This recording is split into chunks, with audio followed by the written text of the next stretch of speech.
Fala galera, sejam bem-vindos então a mais um vídeo do nosso canal Synthesized Book. O livro que eu trouxe hoje é o Seja Singular, de Jacob Petrie e Valdir Bündchen. Sim, o Valdir é o pai da Gisele, modelo internacional brasileira, mundialmente famosa. Partindo disso, já que tem muita gente chegando nova no canal e eu estou muito feliz com esse crescimento, eu digo que, mais uma vez, a interpretação e os vídeos que eu faço são interpretações minhas dos livros. Eu utilizo os conhecimentos dos autores e dos livros como base, e partindo disso eu faço as minhas interpretações, como eu acho que isso vai ajudar vocês. Beleza? Com relação ao Seja Singular, que é o livro de hoje, é importante que a gente saiba que a nossa singularidade é definida como a maneira que a gente pensa, a maneira que a gente encara o mundo, que a gente encara os fatos, que a gente encara a nossa vida. Essa é a nossa singularidade.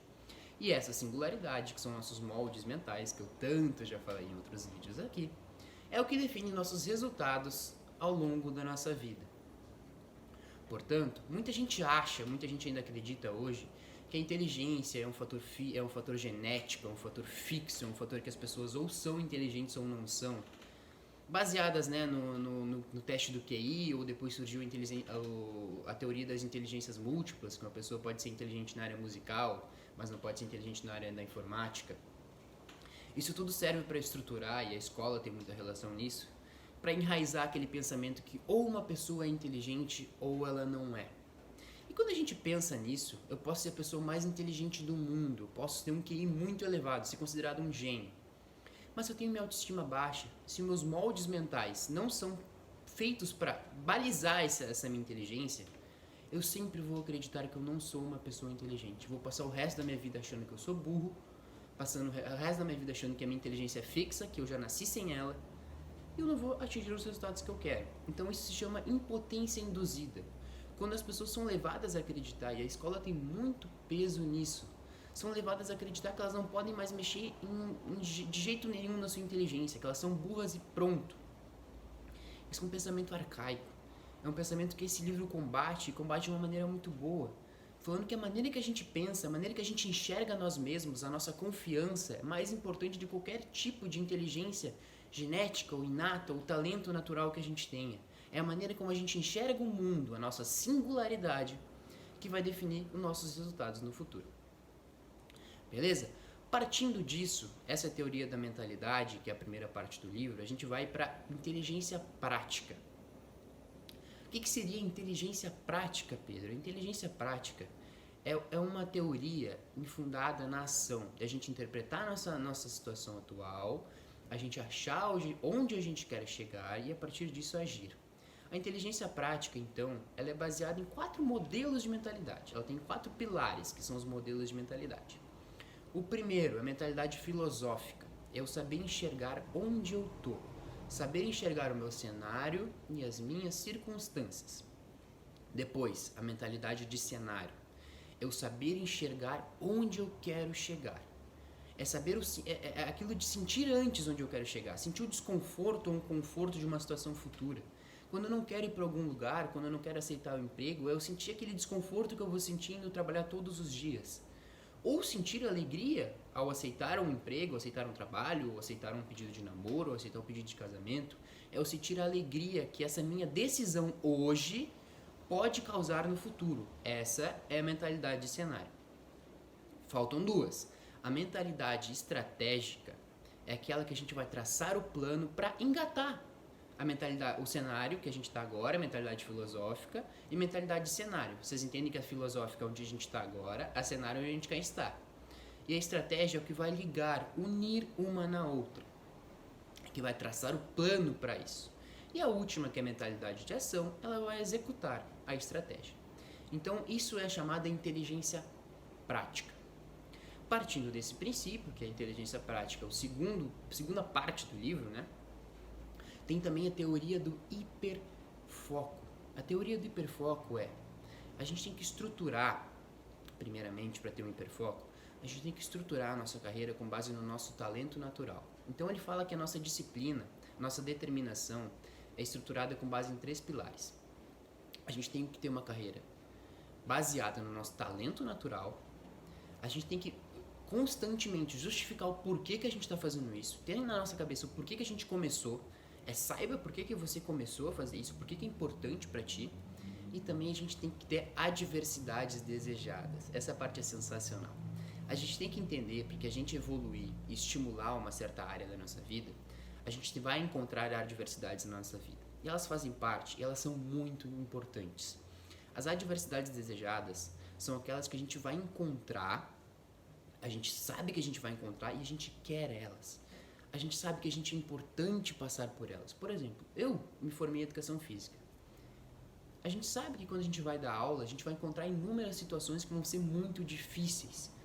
Só que a gente precisa passar por elas para amadurecer como professor. A gente precisa passar uma hora ou outra por elas. Então é uma adversidade que a gente até deseja. Que bom que eu passei por isso agora. Que bom que eu aprendi com isso. Então essas são as adversidades desejadas. Seguindo então na teoria do hiperfoco, o hiperfoco é a gente ter o nosso tempo, energia, relações e capital. E o capital é intelectual e financeiro com base num só aspecto. E esse aspecto, ele tem que ser a nossa paixão.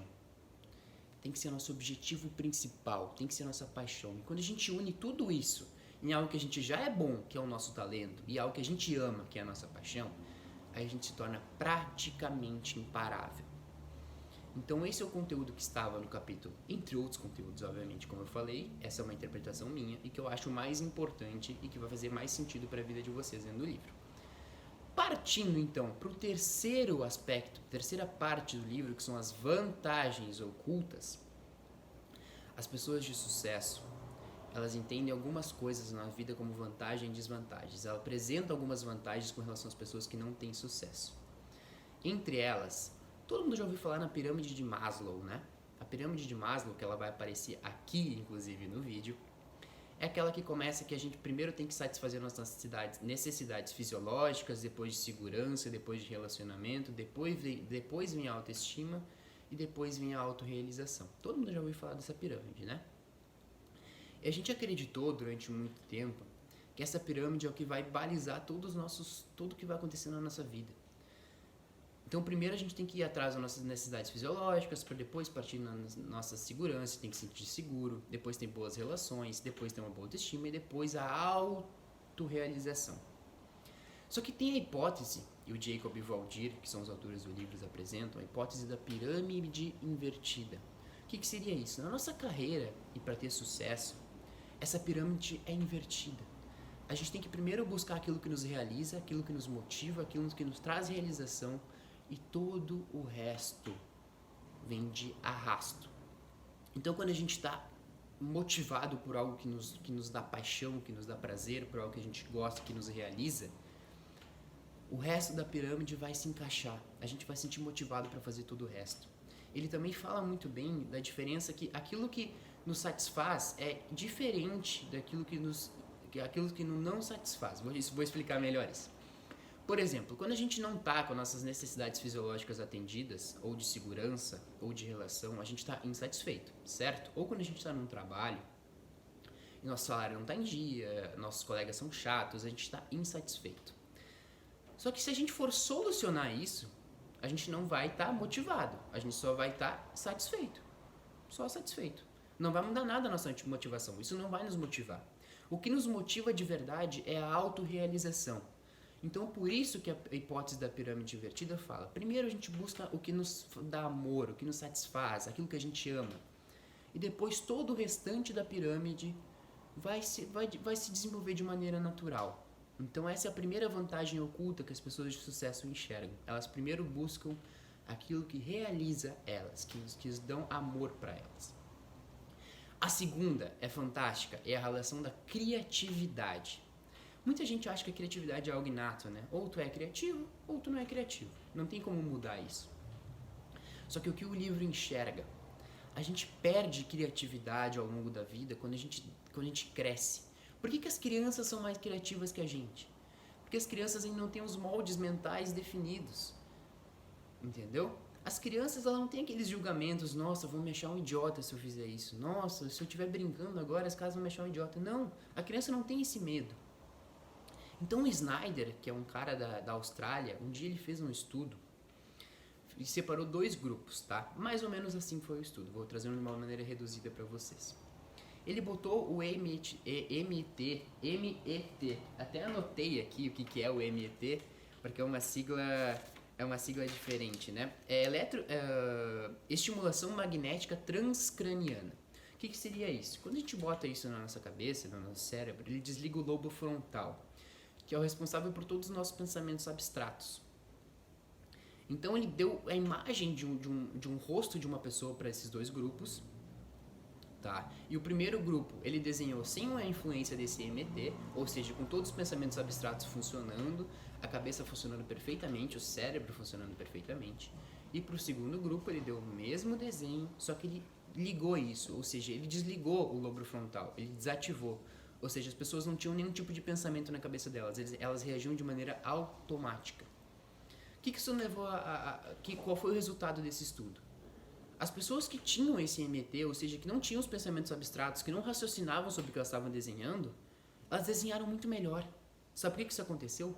O resultado do estudo?